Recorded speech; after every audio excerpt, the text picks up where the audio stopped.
നമുക്കിന്ന് ചിക്കൻ കൊണ്ടൊരു അടിപൊളി ഐറ്റം ഉണ്ടാക്കിയാലോ. ചിക്കൻ നിസാമി.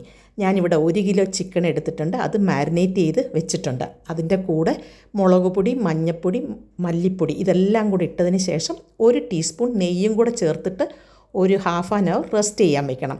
അതിന് ശേഷം നല്ലെണ്ണയും നെയ്യും കൂടെ ഒഴിച്ചു കൊടുക്കണം. എന്നിട്ട് സ്പൈസസ് എല്ലാം ഇട്ട് കൊടുത്തതിന് ശേഷം ഈ ചിക്കൻ അതിനകത്തിട്ട് നന്നായി മിക്സ് ചെയ്യണം.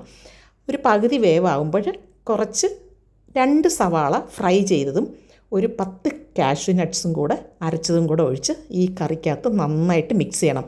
വെള്ളം വേണമെന്നുള്ളവർ ഈ സമയം ഒരു ഹാഫ് ഗ്ലാസ് ഹോട്ട് വാട്ടർ ഒഴിക്കാം.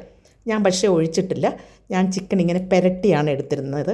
അടിപൊളി ടേസ്റ്റാണ്. ഇത് വെന്ത് കഴിയുമ്പോൾ നമുക്ക് കുറച്ച് കസൂരി മേത്തി, 2 ടേബിൾ സ്പൂൺ കസൂരി മേത്തിയും ആവശ്യത്തിനുള്ള ഉപ്പും ഗരം മസാലയും കുറച്ച് മല്ലിച്ചപ്പും കൂടെ ഇട്ട് കൊടുക്കണം. എന്നിട്ട് ഇതെല്ലാം കൂടെ നന്നായി മിക്സ് ചെയ്ത് നമ്മളുടെ കറി ഇവിടെ റെഡി ആയിട്ടുണ്ട്. അടിപൊളി ടേസ്റ്റാണ്. നെയ്ച്ചോറിൻ്റെ കൂടെ കഴിക്കാം, അതേപോലെ ചപ്പാത്തി, പൊറോട്ട എല്ലാത്തിൻ്റെയും കൂടെ കഴിക്കാൻ